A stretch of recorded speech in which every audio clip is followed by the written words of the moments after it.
दोस्तों नमस्कार। मैं नाथ सोनांचली कथा कहानी और उपन्यास की संग के साथ पुनः हाजिर हूँ। दोस्तों इस समय हम लोग सुन रहे हैं R.K. नारायण का लिखा उपन्यास द गाइड का हिंदी अनुवाद। दोस्तों मैं अब तक उपन्यास द गाइड के 7वें अध्याय तक का वाचन अपने वाचन के पिछले क्रम में कर चुका हूँ, जिसे आप मेरे चैनल कथा कहानी और उपन्यास पर सुन सकते हैं। आज लीजिए सुनिए उपन्यास द गाइड के हिंदी अनुवाद के 8वें अध्याय का वाचन मेरे अर्थात नाथ सोनांचली के स्वर में। मुझे उधार देने वाला एक सेठ था जिसकी आढ़त की दुकान मार्केट रोड पर थी। इस कांड के बाद वह जल्द ही मेरे घर पर आ धमका। उसने दरवाजे पर दस्तक दी। मैं दीवार के सहारे पीठ लगाए चटाई पर बैठा था और रोजी को नृत्य का अभ्यास करते देख रहा था। दरवाजे पर सेठ को खड़ा देखकर मुझे बड़ी शर्म लगी। मुझे मालूम था कि वह क्यों आया है। वह एक नीले कपड़े में बांधकर एक मोटी सी बही साथ लाया था। मुझे देखकर वह प्रसन्न हुआ, जैसे वह डर रहा हो कि मैं कहीं घर छोड़कर भाग न गया हूं। एक क्षण तक मेरी समझ में न आया कि उससे क्या कहूं। मैं अपनी परेशानी उसे दिखाना नहीं चाहता था। रेलवे स्टेशन के उस झगड़े के बाद से मैं फिर अपनी स्थिति को ठंडे दिमाग से समझने की कोशिश कर रहा था। रोजी को अभ्यास करते देखकर मेरे मन में यह बात स्पष्ट होती जा रही थी कि मुझे अब क्या करना चाहिए। उसके घुंघरुओं की झंकार, उसके गीतों के अस्फुट मधुस्वर और उसके नृत्य की ताल मुद्राएं मुझे मार्ग दिखा रही थी। सौभाग्य से पिछले दिनों की घटना के बारे में मेरी माँ ने मुझसे एक शब्द भी नहीं कहा था, जिससे मैं बहुत सी परेशानी और मानसिक अशांति से बच गया था। लेकिन रोजी से बात किए बगैर उसका काम नहीं चलता था और मन के पूर्वाग्रहों के बावजूद वे उस लड़की को पसंद करती थी और उसके साथ स्नेहपूर्ण बर्ताव न करना उनके लिए संभव नहीं था। उसे भूखा रखना या उसे नाराज करना उनके दिल को गवारा नहीं होता था। उन्होंने खाना खिलाया और फिर अपना काम करने के लिए अकेला छोड़ दिया। सिर्फ मुझसे ही उस घटना के बाद वे नहीं बोली। मेरा विश्वास है कि वे सोच रही होंगी कि मैंने अपनी मनमानी हरकतों के कारण वह सब बर्बाद कर दिया था जिसे उनके पति ने इतनी मेहनत से बनाया था। लेकिन सौभाग्य से उन्होंने इसके लिए उस बेचारी को जिम्मेदार ठहराकर कोई उलाहना नहीं दिया। उसे तो उन्होंने रोज की तरह प्राचीन कथाओं के उदाहरण और उपदेश ही देकर छोड़ दिया, जिन्हें सुनकर रोजी को बुरा नहीं लगा। पतला दुबला सेठ अपने सर पर पचरंगी पगड़ी बांधे हुए था। वह बड़ा संपन्न व्यवसायी था, उधार पर सामान देने में बड़ा उदार, लेकिन साथ ही वह चाहता था कि उसके दिए कर्ज का भुगतान नियमित रूप से होता रहे। वह मेरे दरवाजे पर खड़ा था। मैं इसका कारण जानता था। मैंने उसकी आवभगत करते हुए कहा, आइए आइए बिराजिए, हमारे लिए कितने सौभाग्य की बात है। मैं उसे घसीटता हुआ अंदर ले गया और चबूतरे के ऊपर बिठा दिया। वह मेरा अच्छा दोस्त था, इसलिए उधार बाकी के बारे में बात करते हुए उससे संकोच हो रहा था। एक क्षण तक अप्रिय खामोशी छाई रही। सिर्फ कमरे से रोजी के घुंघरुओं की झंकार सुनाई दे रही थी। वह उसे सुनता रहा, फिर बोला, यह क्या है? ओह, मैंने लापरवाही से कहा, नृत्य का अभ्यास चल रहा है। नृत्य का अभ्यास? वह आश्चर्यचकित हो गया। मेरे जैसे घर में नृत्य का अभ्यास चले, इसकी वह कल्पना भी नहीं कर सकता था। वह कुछ देर तक बैठा सोचता रहा, मानो स्मृति से जोड़कर इसका अर्थ समझ रहा हो। शैतान घर के अंदर है वाली कहानी शायद उस तक पहुंच गई थी। उसने इस मामले में अधिक जानने की इच्छा को दबाकर पूछा, राजू, तुम्हें आजकल क्या हो गया है? महीनों से तुमने मेरा उधार भी नहीं चुकाया। पहले तो तुम हमेशा वक्त पर हिसाब चुका देते थे। अपना बिजनेस इधर ठीक से नहीं चल रहा है भाई। मैंने जानबूझकर लापरवाही से प्रसन्न मुद्रा बनाते हुए कहा, नहीं, यह बात नहीं है। आदमी को हमेशा, और वह लड़का जिस पर भरोसा करके मैंने सारी जिम्मेदारी डाल दी थी, उसने मुझे पूरा धोखा दिया। दूसरे पर दोष मढ़ने से क्या फायदा? उसने पूछा। वह निर्मम आदमी था और लगता था मुझे तंग किए बगैर न मानेगा। उसने बही खाता खोला और एक कालम के नीचे जोड़ी संख्या की ओर इशारा करते हुए बोला, 8,000 रुपये। इतनी रकम मैं बहुत दिनों तक पड़ी रहने नहीं दे सकता। तुम्हें इसके बारे में कुछ न कुछ करना होगा। पहले माँ ने रोजी को लेकर कहा था, तुम्हें इसके बारे में कुछ न कुछ करना होगा। फिर रोजी ने भी कहना शुरू किया था, हमें कुछ न कुछ करना होगा। और अब यह आदमी भी यही कह रहा है। मैं उनकी इस सलाह से चिढ़ गया और मैंने रूखे स्वर में कहा, मैं जानता हूँ। तो इस बारे में तुम क्या करना चाहते हो? यही कि तुम्हें पैसे चुकाए जाएंगे। कब? मैं यह कैसे बता सकता हूँ? तुम्हें इंतजार करना होगा। अच्छी बात है। तुम्हें 1 हफ्ता और चाहिए ना? उसने पूछा। 1 हफ्ता? मैं इस मजाक पर हंस पड़ा। उसे जैसे बुरा लगा। आजकल मेरी बात पर सबको बुरा लगता था। उसने गंभीर होकर कहा, क्या तुम इसे हंसी की बात समझते हो? क्या तुम्हारा ख्याल है कि मैं तुम्हारा मनोरंजन करने के लिए आया हूँ? सेठ, अपना स्वर क्यों ऊंचा कर रहे हो? हम लोग पुराने दोस्त हैं। दोस्ती से इस मामले का कोई संबंध नहीं है, उसने स्वर नीचा करके कहा। उसने जब आवाज़ ऊंची की थी उस वक्त घुंघरुओं की छन छन सुनाई देना बंद हो गया था, लेकिन आवाज़ धीमी करते ही भीतर से रोजी के पग संचालन की चाप फिर सुनाई देने लगी। दीवार के पीछे रोजी की नृत्य मुद्रा की कल्पना से मेरे होठों पर शायद एक मुस्कान खेलने लगी थी। वह इससे फिर चिढ़ गया। क्यों जनाब? जब मैं कहता हूँ कि मुझे मेरे पैसे चाहिए तो आप हंसते हैं, आप मुस्कुराते हैं, जैसे कोई सपना देख रहे हों। आप कहाँ हैं? इस दुनिया में हैं या स्वर्ग में? मैं आज तुम्हारे पास कामकाज के अंदाज में बात करने आया था, लेकिन लगता है यह संभव नहीं है। अच्छी बात है, फिर मुझे दोष मत देना। उसने बही खाता कपड़े में लपेटा और उठ खड़ा हुआ। सेठ, अभी न जाओ। तुम इतने परेशान क्यों हो? मैंने पूछा। दुर्भाग्य से मैं जो बात भी कहता उसमें भी लापरवाही की ध्वनि आती। वह अंदर से कड़ा होकर गंभीर हो गया। वह जितना ही चिढ़ता, मुझे अपनी हंसी पर काबू रखना उतना ही मुश्किल होता जाता। न जाने कौन सा शैतान इस कुसमय में मेरे अंदर इतनी हंसी जगा रहा था। हंसी मेरे अंदर से फूट रही थी और खिलखिलाकर हंस पड़ने की प्रेरणा को मैंने बड़ी मुश्किल से रोका। शायद उसकी गंभीरता का इतना प्रभाव तो मुझ पर पड़ा ही था। अंत में जब वह क्रोध में फुफकारता हुआ वहां से चला गया तो बगल में बही खाता दबाए इस पतले दुबले रंग बिरंगी पगड़ी वाले आदमी की वह मुद्रा मुझे इतनी बेहूदी लगी कि मैं हंसते हंसते लोटपोट हो गया। उसने मुड़कर एक बार आग्नेय दृष्टि से मेरी ओर देखा और चलता बना। मैं मुस्कुराता हुआ घर के अंदर घुसा और फिर चटाई पर यथास्थान बैठ गया।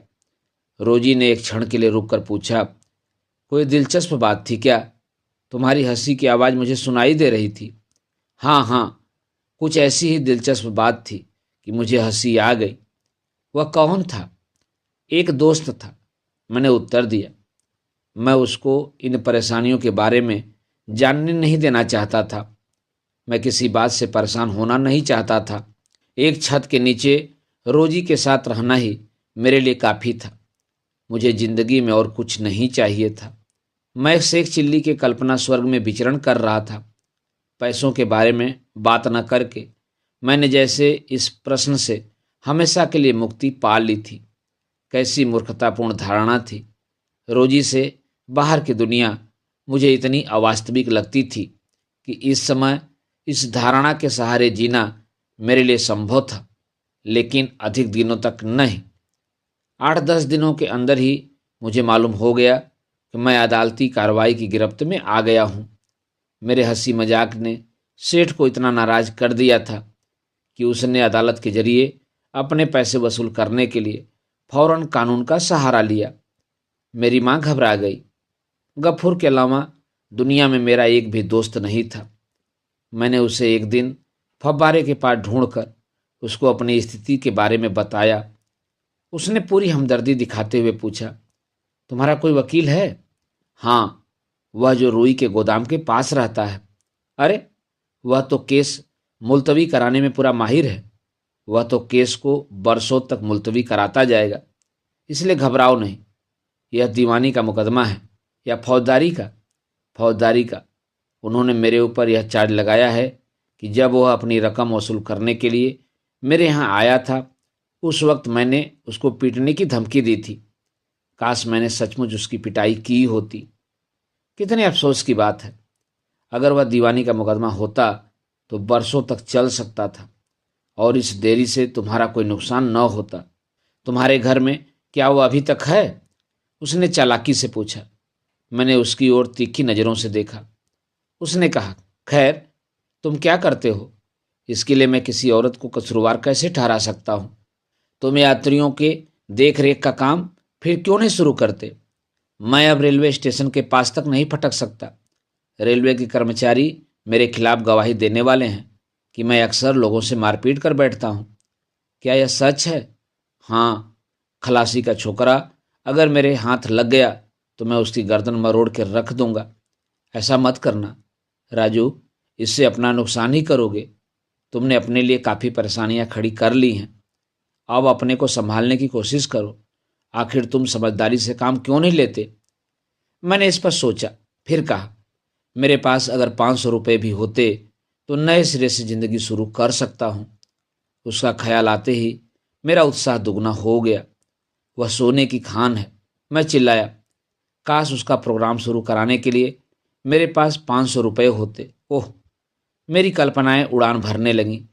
मैंने गफूर से कहा, जानते हो, भरतनाट्यम आजकल सबसे बड़ा कला व्यापार है।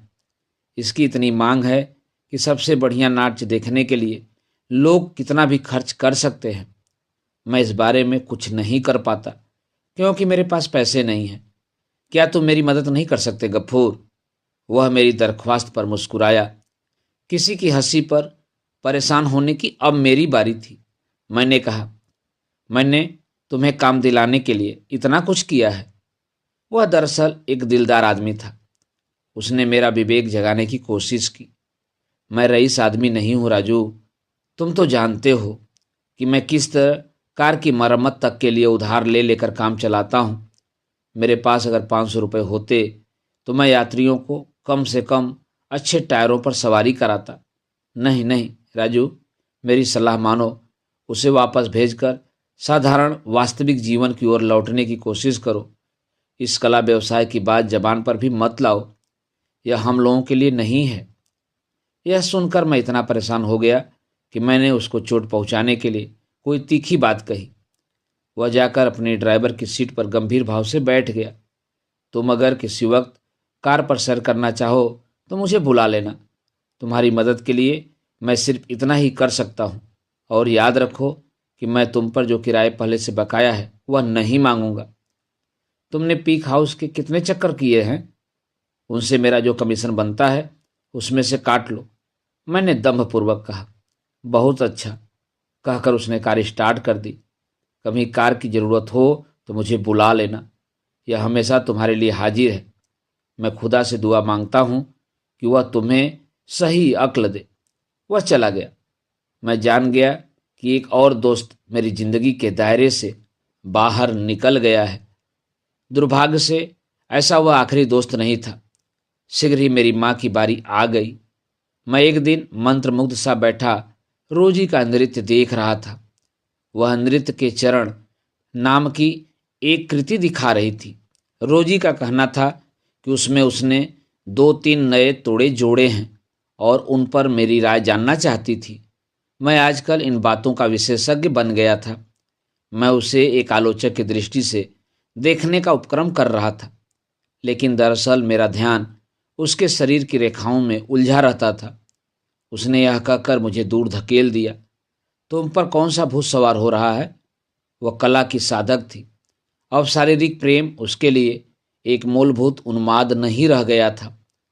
मेरे बचत के खाते में अब भी थोड़ी सी रकम पड़ी थी जिसके बारे में किसी को पता नहीं था। सेठ के आने के 2 दिन बाद मैंने बैंक में से सारी रकम निकाल ली। मैं नहीं चाहता था कि यह रकम जब्त कर ली जाए। हमें इसी रकम का तो सहारा था। एक मामूली वकील कचहरी में मेरा केस लड़ रहा था।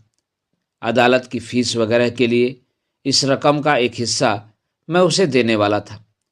बाजार में एक रुई की दुकान के ऊपर की एक परछत्ती पर उसका दफ्तर था। वह जगह इतनी तंग थी कि उसमें किताबों की एक अलमारी, एक मेज, एक कुर्सी और मुवक्किलों के लिए एक बेंच रखी थी। जब मुझे सम्मन मिले तो मैं दहशत भरी आंखों से अदालत में घूम रहा था। उस वक्त वकील की नज़रें मुझ पर पड़ी थी।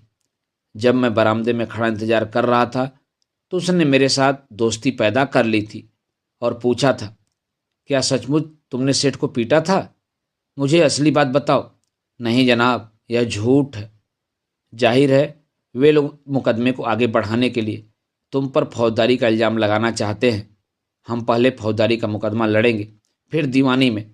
हमारे पास बहुत वक्त है, तुम चिंता ना करो, मैं इन मामलों से निपट लूँगा। तुम्हारी जेब में कितने रुपए हैं? सिर्फ 5 रुपए हैं। इधर लाओ। अगर मैं 5 की बजाय 2 कहता तो शायद वह उसी से संतुष्ट हो जाता। उसने रुपए जेब में डाल लिए और मेरे दस्तखतों के लिए एक कागज़ निकाला। यह ठीक है, अब तुम्हारे सारे मामले सुलझ जाएंगे। कचहरी में मुझे एक कटघरे में खड़े होने के लिए कहा गया। जज मेरी तरफ देख रहा था। सेठ अपनी नोटबुक लिए वहां खड़ा था। कहना न होगा कि उसका वकील भी वहां मौजूद था। हम एक दूसरे की तरफ घूरने लगे। उसके वकील ने कुछ कहा। मेरे 5 रुपल्ली वाले वकील ने जवाब में कुछ कहा और मेरी तरफ इशारा किया। इसके बाद अदालत के चपरासी ने मेरी पीठ थपथपाई और मुझे जाने के लिए कहा। मेरे वकील ने मेरी तरफ देखकर सर हिलाया। मेरी समझ में कोई बात आने से पहले ही सारा नाटक खत्म हो गया। मेरा वकील मुझे बाहर आकर मिला और उसने कहा, मैंने केस मुलतवी करवा दिया है। अगली तारीख कब है यह मैं तुम्हें बाद में बताऊंगा। रुई के गोदाम के ऊपर मेरे दफ्तर में आकर मुझसे मिलना। बगल वाली गली में जीना है। वह चला गया। अगर मुकदमे में यही परेशानी थी तो मुझे लगा कि मैं आसानी से सारे मामले को सुलझा लूँगा। एक काबिल वकील मेरी देखभाल कर रहा था। अदालत से लौटकर मैंने अपनी माँ से कहा, चिंता की कोई बात नहीं माँ, मुकदमा ठीक चल रहा है। वह हमें इस मकान से निकाल सकता है। फिर तुम कहाँ जाओगे? ओह, इसमें काफ़ी वक्त लगेगा। तब तक अपने दिमाग को बेकार परेशान मत करो, मैं चिल्लाया। वे हताश हो गई। न जाने तुमको क्या हो गया है, तुम किसी बात को आजकल गंभीरता से लेते ही नहीं। वह इसलिए कि मैं जानता हूँ कि किस बात की चिंता करनी चाहिए, किसकी नहीं। बस आजकल हमारी घरेलू बहसें रोजी की मौजूदगी में होती थीं। इसके लिए एकांत की जरूरत नहीं पड़ती थी। हम लोग रोजी की उपस्थिति में अभ्यस्त हो गए थे। वह इन बहसों के बीच इस तरह व्यवहार करती थी मानो वह कुछ सुनती ही न हो। वह या तो एकटक निगाहों से फर्श की ओर देखती रहती या एक किताब के पृष्ठों की ओर।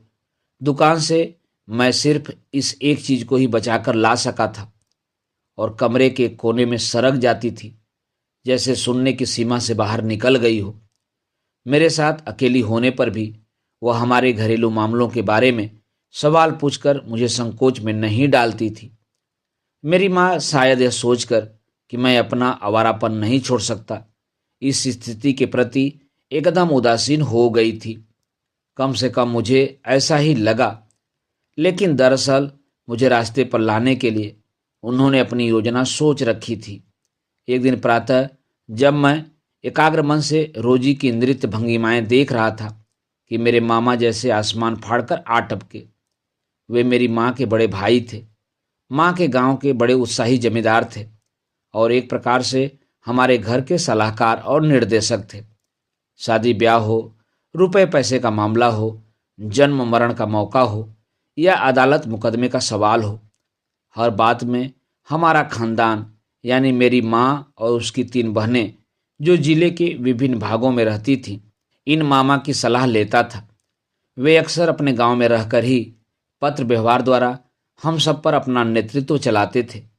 मैं जानता था कि माँ उनको लिखकर सारी खबर पहुंचा देती थी और महीने में उनका सघन अक्षरों में एक ही पोस्टकार्ड पाकर माँ को इतनी तसल्ली और खुशी होती थी कि वे हफ्तों तक उसका जिक्र करती रहती थी। वे मामा की बेटी से मेरी शादी कराना चाहती थी, लेकिन पिछले हफ्तों की घटनाओं के कारण सौभाग्य से उन्होंने इस प्रस्ताव को स्थगित कर दिया था। अब मामा खुद आ धमके थे और दरवाजे से ही उन्होंने अपनी गूंजती आवाज में पुकारा था, बहन। मैं हड़बड़ाकर खड़ा हुआ और दरवाजे की ओर भागा। माँ रसोई में से झटपट निकल आई। रोजी ने नृत्य का अभ्यास बंद कर दिया। मामा 6 फुट लंबे थे। खेतों में काम करने से उनका रंग सांवला हो गया था और उनके सिर पर छोटे घुंघराले बाल थे। उन्होंने कुर्ते पर एक सदरी पहन रखी थी। उनकी धोती मटमैली थी, शहर वालों की तरह बुर्राक सफ़ेद नहीं। उनके हाथ में जूट का एक थैला था जिस पर हरे रंग में महात्मा गांधी की तस्वीर छपी थी और एक छोटा सा बक्सा था। वे सीधे रसोई घर में पहुँचे और थैली में से एक खीरा, कुछ नींबू, केले और हरी सब्जियां निकालकर बोले, अपने बगीचे की ये चीज़ें हैं जिन्हें मैं अपनी बहन के लिए लाया हूँ। फिर उन्होंने बताया कि वे चीज़ें कैसे पकानी चाहिए। इन चीज़ों को देखकर मेरी माँ बहुत खुश हुई और बोली, रुको, मैं तुम्हारे लिए काफ़ी बनाकर लाती हूँ। मामा जी खड़े होकर बताने लगे कि किस तरह वे बस में सवार होकर आए थे, जब उन्हें मेरी माँ का खत मिला था तो वे क्या कर रहे थे, वगैरह वगैरह। मुझे यह जानकर ताज्जुब हुआ कि माँ ने खत लिखकर उन्हें बुलाया था। यह बात माँ ने मुझे नहीं बताई थी। तुमने तो मुझे नहीं बताया था कि तुमने मामा जी को खत लिखा है, मैंने कहा। मामा जी ने फौरन डांट कर कहा, तुम्हें क्यों बताती, तुम कोई उसके स्वामी हो। मैं समझ गया कि वे मुझसे झगड़ा करना चाहते हैं। उनकी आवाज़ धीमी पड़ गई और उन्होंने मेरी कमीज का कॉलर पकड़कर मुझे नीचे खींच लिया और पूछा, तुम्हारे बारे में ये कैसी कैसी बातें सुनने में आ रही हैं। तुम बड़ी तरक्की कर रहे हो बरखुरदार। किसी भी आदमी को तुम पर नाज हो सकता है। मैं अपने को छुड़ाकर एक तरफ हट गया और मेरे माथे पर गुस्से से त्योरियां पड़ गई। उसने कहा, तुम्हें क्या हो गया है, तुम अपने को बड़ा आदमी समझने लगे हो। मैं तुम जैसे फोड़ों से डरने वाला नहीं हूँ। जानते हो, जब घर में कोई बछड़ा बेकाबू हो जाता है तो हम उसका क्या इलाज करते हैं, हम उसकी बधिया कर देते हैं। हम तुम्हारी भी बधिया कर देंगे अगर तुम ठीक रास्ते पर नहीं आए। मेरी माँ उबलते हुए पानी की ही देखरेख में लगी थी, मानो उन्हें मालूम ही न हो कि हम दोनों के बीच क्या हो रहा था। मेरा ख्याल था कि वे मेरा पक्ष लेंगी, लेकिन इस समय लगता था कि वे मेरी इस मुसीबत से मन ही मन खुश हो रही थीं, क्योंकि उन्होंने ही तो इसका जाल बिछाया था। इस आदमी की इतनी जुर्रत कि आकर मेरे ही घर में मुझे डांट फटकार रहा है। मैं क्रोध से उबलने लगा। मैं जैसे ही घर से बाहर निकला, मैंने माँ को फुसफुसाकर मामा से कुछ कहते सुना। मैं समझ गया कि वे उनसे क्या कह रही हैं। मैं जैसे भय से उद्विग्न हो अपनी चटाई पर जाकर बैठ गया। रोजी उसी तरह अपनी जगह पर खड़ी थी जहां मैं उसे छोड़ गया था, नृत्य की मुद्रा में, नितंब बाहर को झुकाए और कमर पर हाथ रखे। वह इस वक्त मंदिर के खम्भों पर खुदी हुई मूर्तियों की तरह दिख रही थी।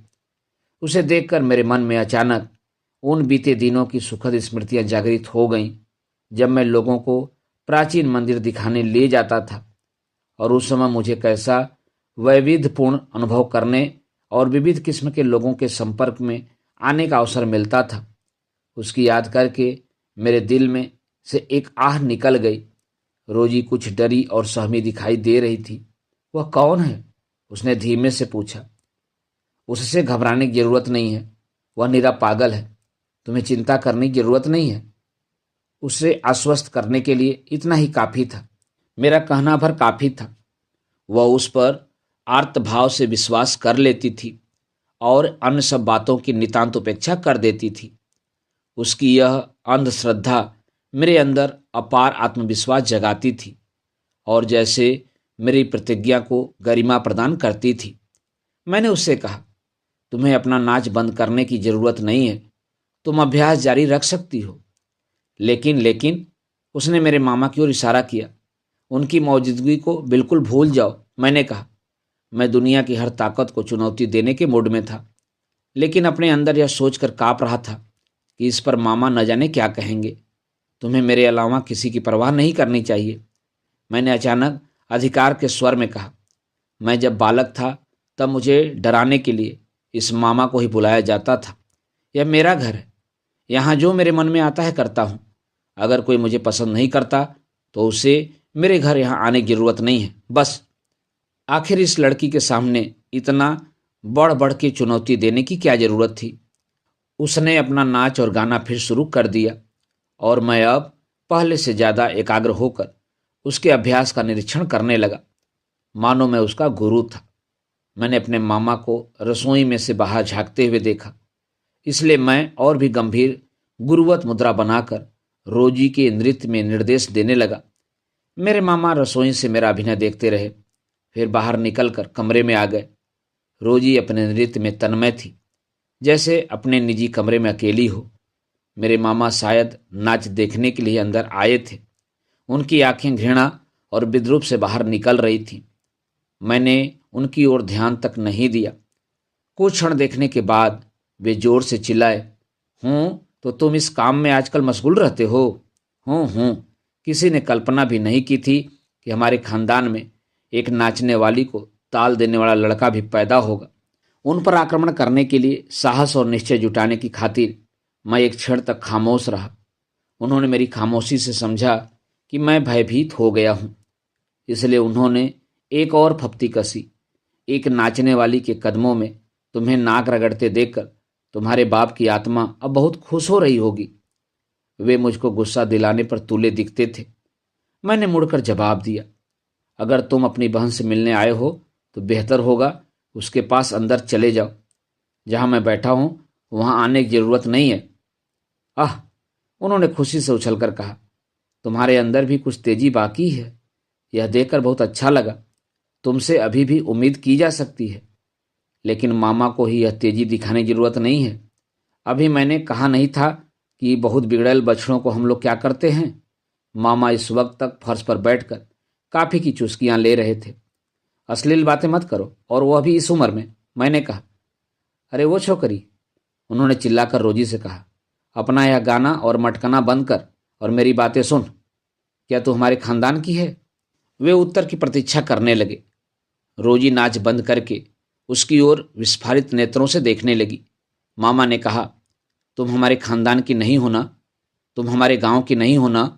उन्होंने फिर एक क्षण उत्तर की प्रतीक्षा की और खुद ही उत्तर देना शुरू किया। नहीं। क्या तुम हमारी जात की हो? नहीं। हमारे वर्ग की हो? नहीं। क्या हम तुम्हें जानते बुझते हैं? नहीं। क्या तुम इस घर और परिवार की हो? नहीं। ऐसी सूरत में तुम यहाँ किस लिए हो?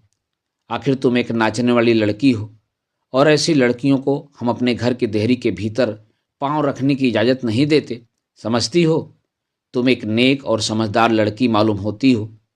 तुमको एक ऐसे घर में आकर ठहरना नहीं चाहिए था। क्या किसी ने तुम्हें बुलाया था? नहीं। और अगर कोई तुम्हें बुलाए भी तो तुम्हें वहाँ ही रहना चाहिए जहाँ तुम्हारी जगह है। तुम इस तरह हमारे घर में नहीं रह सकती, यह बहुत असुविधा की बात है। और फिर अपने पति को छोड़कर जवान बेवकूफ़ों को अपने जाल में मत फांसती फिरो। यह बात तुम्हारी समझ में आई कि नहीं?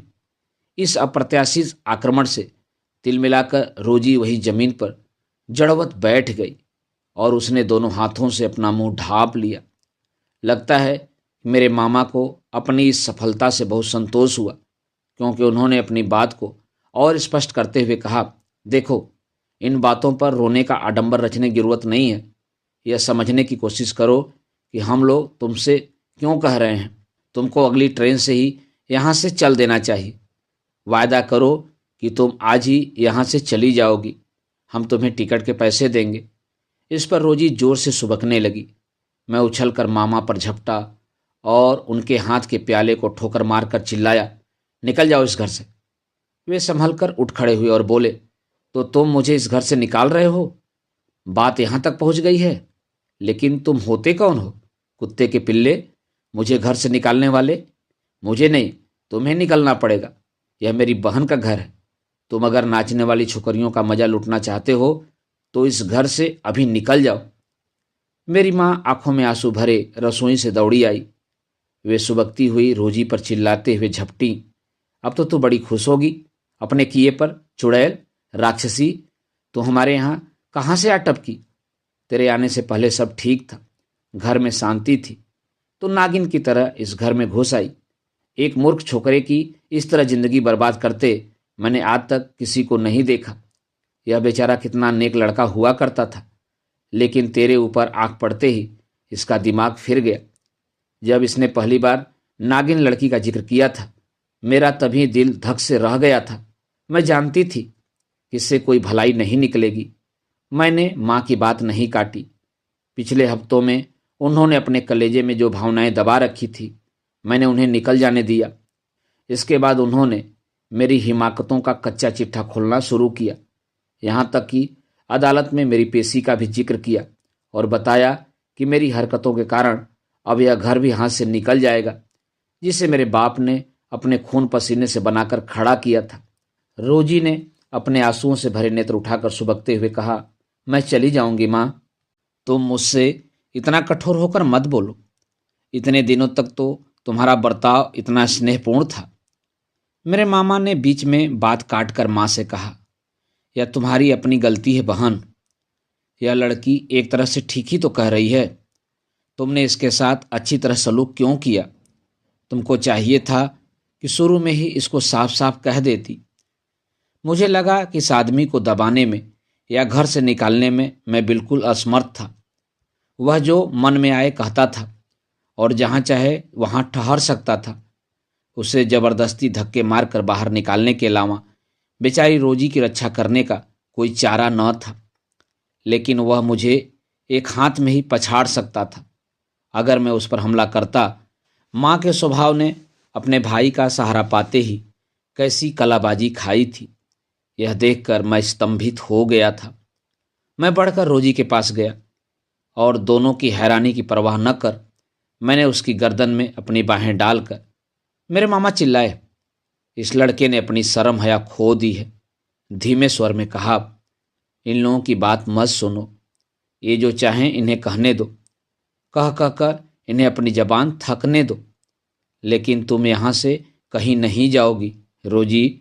मैं यहीं रहूँगा और तुम भी यहीं रहोगी। जिन लोगों को यह इंतजाम पसंद नहीं है, वे खुशी से यह घर छोड़कर जा सकते हैं।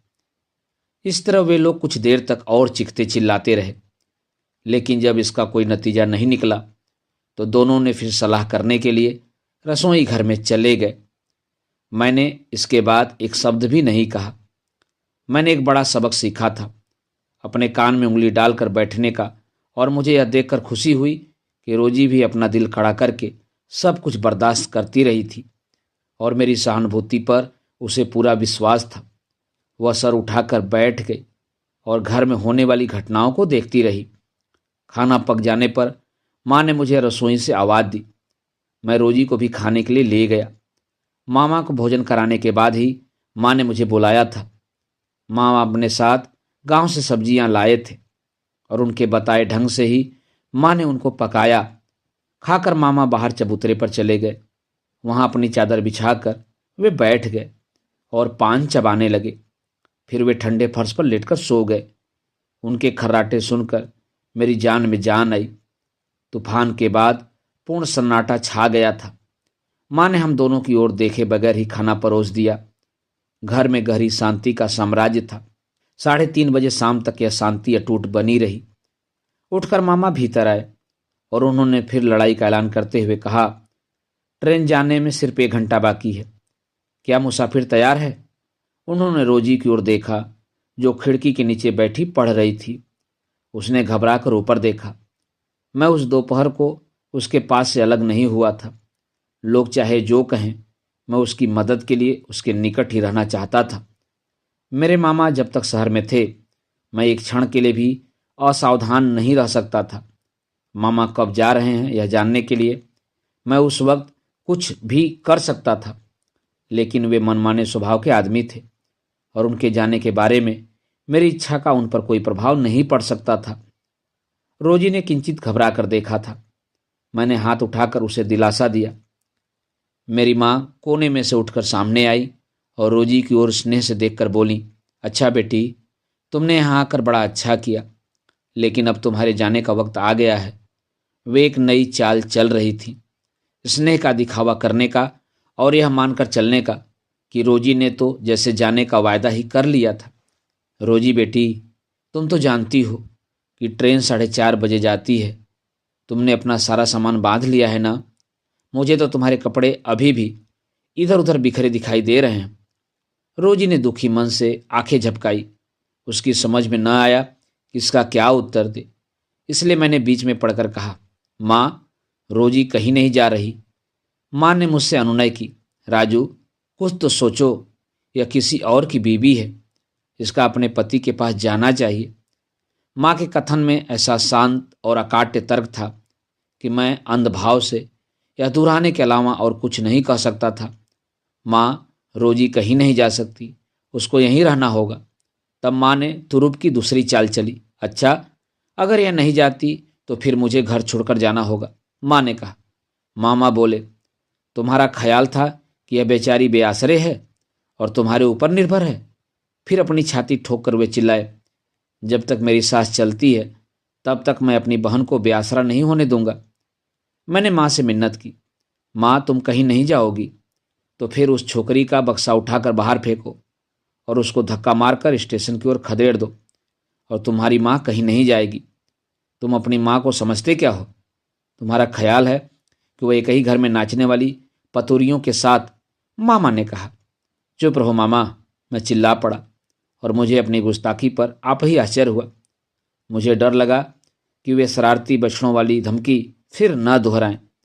सौभाग्य से उन्होंने इतना ही कहा, तुम कौन होते हो यह कहने वाले कि मैं चुप रहूं या बोलूं? तुम सोचते हो कि मैं तुमको रत्ती भर भी कुछ कर सकता हूं? क्या तुम इसे यहां से भेज रहे हो या नहीं? हम लोग बस इतना ही जानना चाहते हैं। नहीं, रोजी नहीं जा रही है, मैंने बड़े शांत स्वर में कहा। मामा ने एक आह भरी, घूमकर रोजी की ओर देखा, फिर माँ की ओर रुक करके बोले, अच्छा बहन, अब तुम अपना सामान बांधो, हम लोग शाम की बस से जाएंगे। माँ ने उत्तर दिया, अच्छी बात है, मैं जरा देर में अपना सामान बांध लूंगी। मत जाओ माँ, मैंने फिर आग्रह किया। इस छोकरी की जिद तो देखो, कितनी खामोशी से सब कुछ देख रही है। मामा बोले। रोजी ने भी आग्रह किया, माँ मत जाओ। ओहो, मामा बोले, यह इतना सर चढ़ गई है कि तुम्हें माँ पुकारने लगी है। कल तक यह मुझे मम्मिया ससुर कहने लगेगी। वो एक भयानक हंसी हंसते हुए मेरी ओर मुड़कर कहा, सच तो यह है कि तुम्हारी माँ को घर छोड़कर जाने की जरूरत नहीं है। अपने जीते जी तो वे इस घर की मालिक हैं। अगर ये मेरी बात मान लेती तो मैं तुम्हें आज अच्छी तरह मजा चखाता, ये आखिर तक यहीं ठहरी रहती। मेरे बहनोई बेवकूफ़ नहीं थे, उन्होंने तुमको सिर्फ आधे घर का ही वारिस बनाया था और वे तुरंत कानूनी पेचीदगियों का बयान करने लगे जो मेरे पिता की वसीयत से पैदा हो गई थी। फिर उन्होंने बताया कि वे अगर माँ की जगह होते तो किस तरह इन पेचीदगियों का हल निकालते, किस तरह एक एक इंच जमीन के लिए लड़ते, यहाँ तक कि सुप्रीम कोर्ट तक मामला ले जाकर दुनिया को दिखा देते कि तेरी जैसी कृतघ्न औलाद के साथ क्या करना चाहिए, जिसे अपने परिवार की इज्जत का तनिक भी ख्याल नहीं है, लेकिन फिर भी जो अपने पूर्वजों की गाढ़ी कमाई के बल पर गुलछर्रे उड़ाना चाहता है।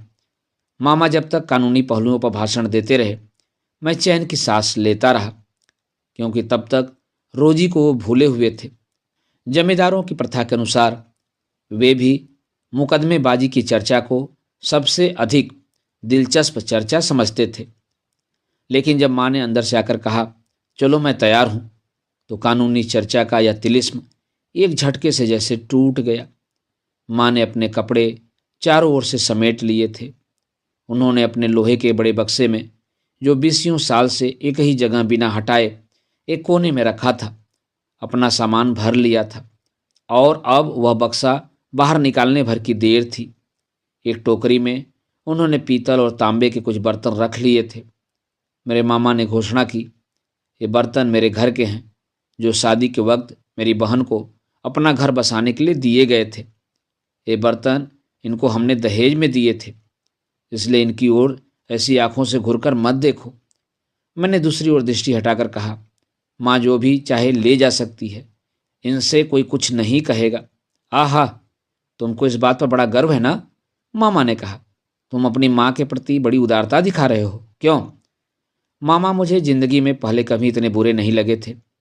बचपन में हम लोग हमेशा उनसे डरा करते थे, लेकिन बड़ा होने के बाद मैंने उनको पहली बार इतने नज़दीक से देखा था। मेरी माँ उतनी नाराज नहीं दिखती थी जितनी कि उदास, और मुझे तो लग रहा था कि जैसे वे मेरा पक्ष लेने के लिए अपने दिल में तैयार बैठी थी। उन्होंने तपाक से मामा की बात काटते हुए अपने स्वर में असाधारण अनुकंपा भरकर कहा, नहीं, मुझे और कुछ नहीं चाहिए, यह काफ़ी है। उन्होंने प्रार्थना और भजन की कई छोटी छोटी पुस्तकें आले पर से उठा ली थीं, जिनको वे दोपहर के भोजन से पहले भगवान के चित्र के नीचे बैठकर पूजा करते समय पढ़ा करती थीं। और मेरे मन में यह सोचकर गहरा अवसाद भर गया कि अब मैं माँ को कभी वहाँ बैठकर ध्यान पूजा करते नहीं देखूंगा। माँ जब घर में अपनी चीज़ें बटोरती फिर रही थी, मैं भी उनके पीछे लगा रहा, और मेरे ऊपर नज़र रखने के लिए मामा मेरे साथ लगे रहे। शायद उनको डर था कि मैं माँ को रुक जाने के लिए राजी न कर लूँ। उनकी चौकसी के बावजूद मैंने माँ से पूछा, माँ, तुम वापस कब आओगी? वे पहले तो हिचकिचाईं, फिर बोली, आऊँगी आऊँगी, देखो कब तक। उसी वक्त आ जाएगी जब इन्हें तार मिलेगा कि यहाँ रास्ता साफ हो गया है। मामा ने कहा, हम लोग अपनी बहन को वक्त पर धोखा देने वाले नहीं हैं। याद रखना, गांव का घर इनका ही है, और जब चाहें वे वहाँ जा सकती हैं, ताकि इन्हें किसी की कृपा पर न रहना पड़े। हमारा घर उतना ही हमारी बहन का है जितना हमारा, उन्होंने गर्व से कहा। भगवान के आले में दीपक जलाना मत भूलना, माँ ने देहरी की सीढ़ी से उतरते हुए कहा। अपनी सेहत का ख्याल रखना बेटा। मामा ने बक्सा उठाया और माँ ने टोकरी। कुछ क्षणों में ही वे लोग सड़क के मोड़ से ओझल हो गए। मैं सीढ़ी पर खड़ा देखता रहा। देहरी पर रोजी खड़ी थी। मैं मुड़कर उसकी ओर देखने से डर रहा था, क्योंकि मैं सचमुच रो रहा था। प्रत्यक्ष रूप से हम एक विवाहित जोड़े की तरह रह रहे थे। रोजी घर संभालती थी और खाना पकाती थी। घर के लिए सौदा सुल्फ लाने के अलावा मैं शायद ही कभी बाजार निकलता था। रोजी सारा दिन नाचती और गाती रहती थी। मैं हर समय उससे प्यार करता रहता था और बेसुध कर देने वाले रोमांच में डूबा रहता था। और फिर एकाएक जब मुझे महसूस हुआ कि वह मेरे आलिंगनों से तंग आ गई है, तब मुझे कहीं होश आया। कुछ महीने बीतने के बाद उसने एक दिन पूछा, तुम्हारी योजनाएं अब क्या हैं? योजनाएं? स्वप्नों में डूबे हुए पुरुष ने सहसा जाग कर पूछा, कैसी योजनाएं? इस पर वह मुस्कुराई और बोली, तुम तो हर वक्त चटाई पर लेटे मेरी ओर देखते रहते हो, या मुझे अपने आलिंगन में बांध कर पड़े रहते हो। लेकिन मैं अब तक नृत्य का काफ़ी अभ्यास कर चुकी हूँ। अब मैं 4 घंटे का प्रोग्राम दे सकती हूँ। हालांकि अगर साथ देने वाले वादक होते तो अभ्यास करने में आसानी हो गई होती। तुम्हारे साथ ताल देने के लिए यहाँ मैं जो हूँ, साथ देने के लिए तुम्हें और कौन चाहिए? मुझे पूरा ऑर्केस्ट्रा चाहिए। हम लोग काफ़ी दिन घर में बंद रहे हैं, वह बोली। उसके स्वर में इतनी गंभीरता थी कि मुझे दोबारा मजाक करने का साहस नहीं हुआ। मैंने कहा, मैं भी सोच रहा हूँ, हमें ज़रूर कुछ करना चाहिए। 2 दिनों तक गहरे सोच विचार के बाद पहला कदम उठाने के रूप में मैंने सुझाव दिया, देखो, रोजी बड़ा मूर्खतापूर्ण नाम है। तुम्हारी कठिनाई यह है कि हालांकि तुम एक पुराने नाचने वाले घराने की लड़की हो, लेकिन तुम्हारे माँ बाप को तुम्हारा ठीक नाम रखना नहीं आया। सार्वजनिक जिंदगी के लिए तुम्हारा नाम बदलना होगा। बोलो, मीना कुमारी कैसा रहेगा? उसने अपना सिर हिलाया। यह जरा भी अच्छा नहीं। खैर, मुझे अपना असली नाम बदलने का कोई कारण नहीं दिखता। तुम समझती नहीं हो प्यारी रोजी, यह गंभीर या अर्थपूर्ण नाम नहीं है। तुम अगर इसके नाम के साथ दर्शकों के सामने आओगी तो वे सोचेंगे कोई सस्ती किस्म की नर्तकी है, जैसी जुआ घरों में मनोरंजन के लिए रखी जाती है। शास्त्रीय नृत्य में निपुण नर्तकी की हैसियत से तुम्हें अपना नाम ऐसा रखना चाहिए जिसकी ध्वनि काव्यमय और आकर्षक हो। उसने महसूस किया कि मेरे तर्क में वजन था, और उसने तुरंत पैड और पेंसिल उठाकर बहुत सारे नाम लिख डाले जो उसे तत्काल सूझ आए थे। मैंने भी अपने सुझाव जोड़ दिए। हम यह देखना चाहते थे कि उसकी ध्वनि कैसी लगेगी और कागज पर लिखकर वे कैसे दिखेंगे। पन्ने के पन्ने भरते गए और फेंक दिए गए। यह एक अच्छा खासा मजाक बन गया। इस खेल में मजा लेते वक्त हम लोग जैसे अपना मुख्य उद्देश्य भूल गए। हर नाम में कोई न कोई हास्यास्पद बात निकल आती थी। या तो उसकी ध्वनि मजाक के काबिल होती, या उस नाम का संबंध किसी ऐसे व्यक्ति से होता जो उसे अप्रिय बना देता। आधी रात के समय वह उठकर बैठ गई और बोली, के बारे में तुम्हारा क्या ख्याल है? यह एक राक्षस राजा की पत्नी का नाम था। लोग सुनकर डर जाएंगे। मैंने कहा, 4 दिनों तक लगातार सोचने विचारने और सैकड़ों नाम रद्द करने के बाद इस क्रिया से हमें कम से कम यह महसूस करने का संतोष तो मिला कि हम लोग सचमुच इस पेशे में संबंध रखने वाले किसी महत्वपूर्ण कार्य में व्यस्त हैं। हमने नलिनी नाम चुना। यह एक ऐसा नाम था जो सारपूर्ण भी था और जिसमें कविता और सार्वजनीनता भी थी और जिसे आसानी से याद भी रखा जा सकता था।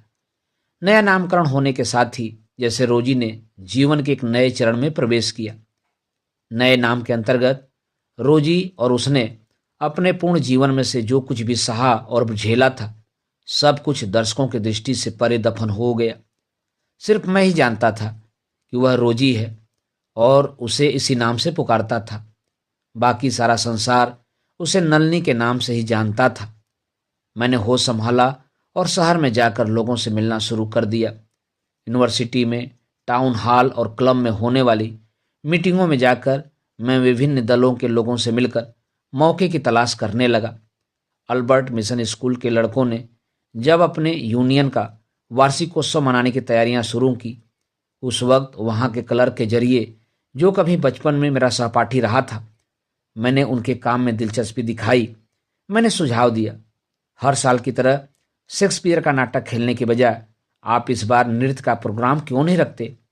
मैंने भारतीय कलाओं के पुनरुत्थान का प्रश्न इतने प्रभावशाली ढंग से उठाया कि वे मेरी बात को अनसुना नहीं कर सके।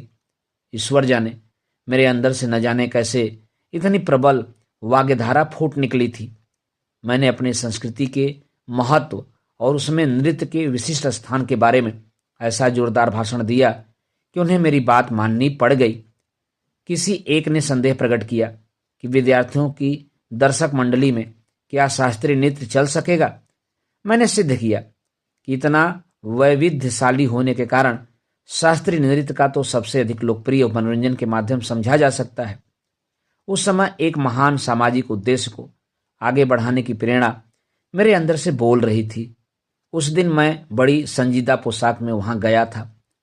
मटका रेशम की मोटी कमीजें और दुपट्टे के साथ मैंने खादी की धोती और बिना कमानी का चश्मा पहन रखा था, जो मुझे उपहार के रूप में पहली भेंट के समय ही मार्को से मिला था। मेरी कलाई पर घड़ी थी। इस पोशाक ने मेरे व्यक्तित्व को ऐसी गरिमा प्रदान कर दी थी कि उन्हें आदरपूर्वक मेरी बात सुननी पड़ी। मुझे भी लगा कि मैं एक नया आदमी बन गया हूँ। मैं अब पुराना रेलवे राजू नहीं था और मेरी हार्दिक इच्छा यह थी कि काश मैं भी रोजी की तरह एक नए नाम के नीचे अपने पुराने नाम को दफना सकता। सौभाग्य से किसी ने मेरे नाम पर ध्यान नहीं दिया। लगता था कि मेरे निजी मामलों में किसी को भी वैसी दिलचस्पी नहीं थी जैसे रेलवे कॉलोनी में मेरे पड़ोसियों ने दिखाई थी।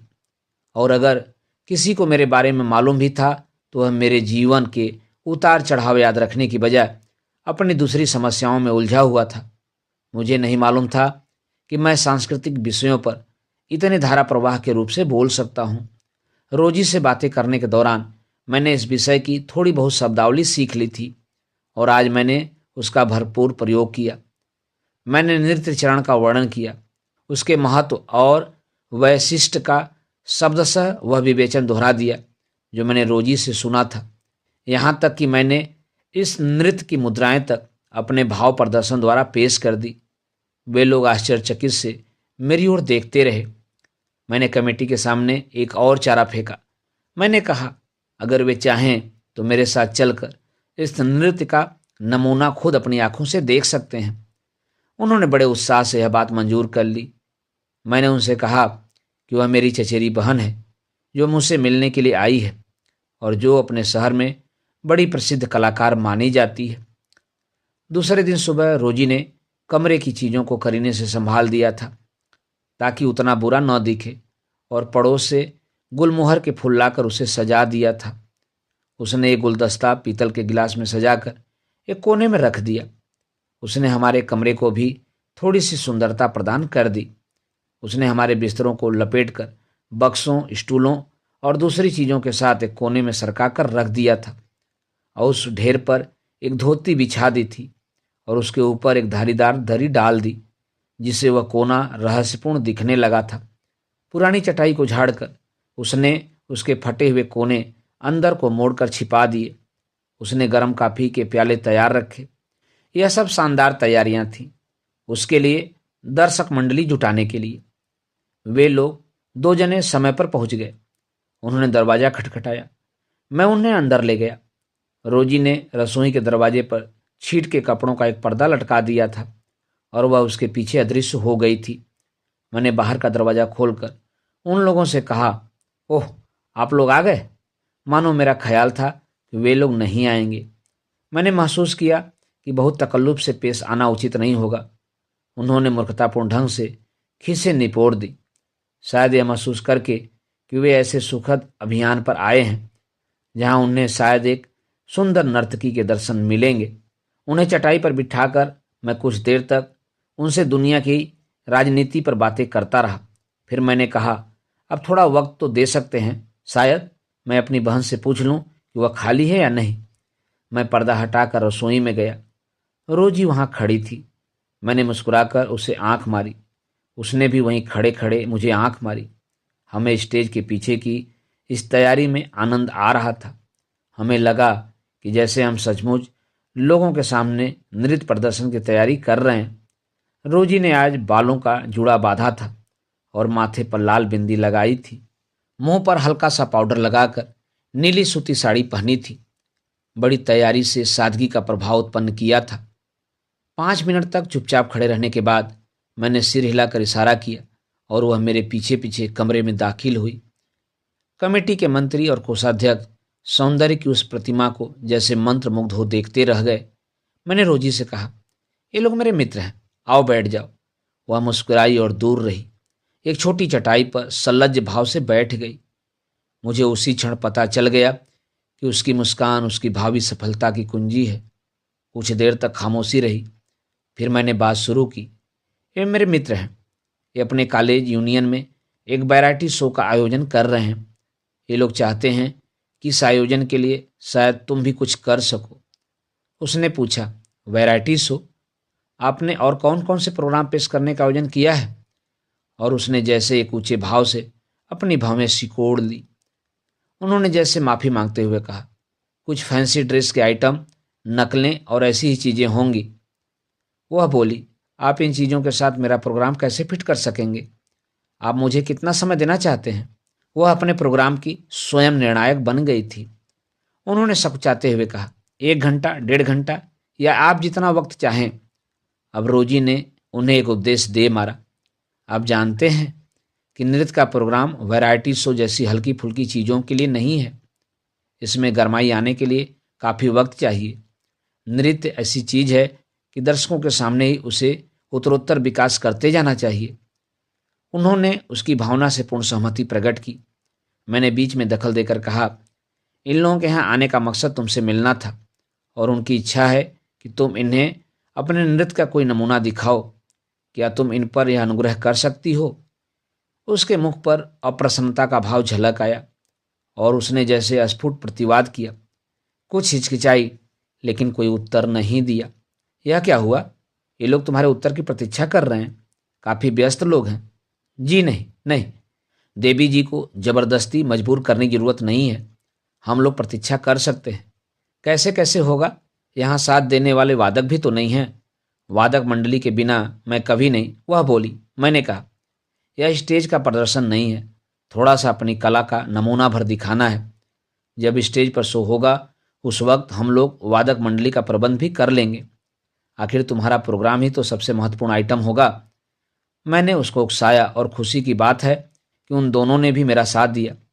इस पर रोजी ने संकोचपूर्ण राजी होते हुए कहा, आप लोग अगर इतना जोर देते हैं तो मैं आपका आग्रह नहीं टाल सकती, लेकिन वाद्य यंत्र के बिना नृत्य ठीक न हो सके तो मुझे दोष मत दीजिएगा।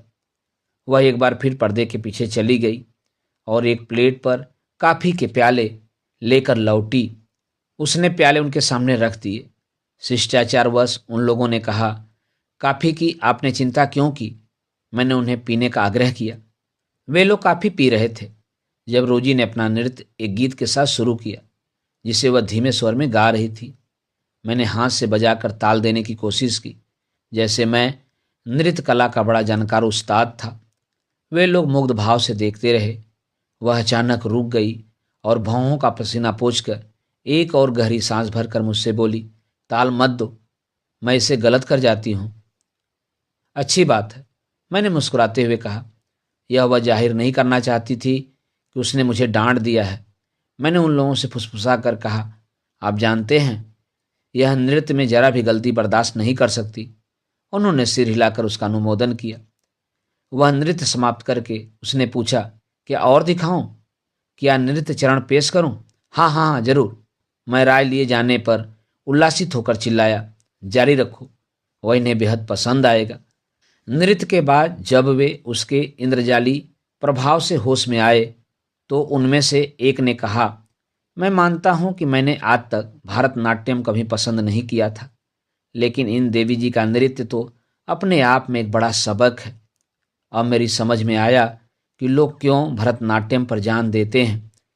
दूसरे सज्जन ने कहा, मुझे तो सिर्फ इसी बात का डर है कि हमारे विद्यार्थी दर्शकों के लिए इनकी कला कहीं बहुत अधिक ऊंची न साबित हो, लेकिन इससे कुछ नहीं होता। मैं और प्रोग्राम को काटकर इन्हें ज़्यादा से ज़्यादा समय देना चाहूँगा। हमें दर्शकों की रुचि जानकर उनके स्तर पर उतरने की कोशिश नहीं करनी चाहिए।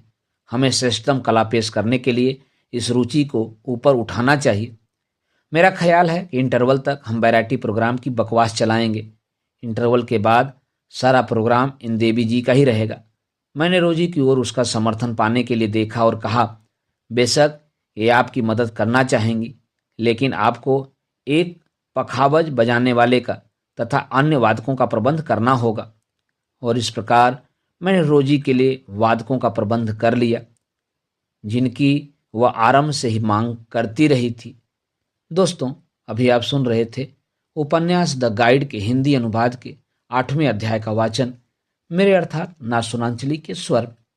दोस्तों, उपन्यास द गाइड के आगे के अध्यायों का वाचन अब मेरे वाचन के अगले क्रम में सुन सकते हैं। तो जुड़े रहिए कथा कहानी और उपन्यास के साथ। धन्यवाद। नमस्कार।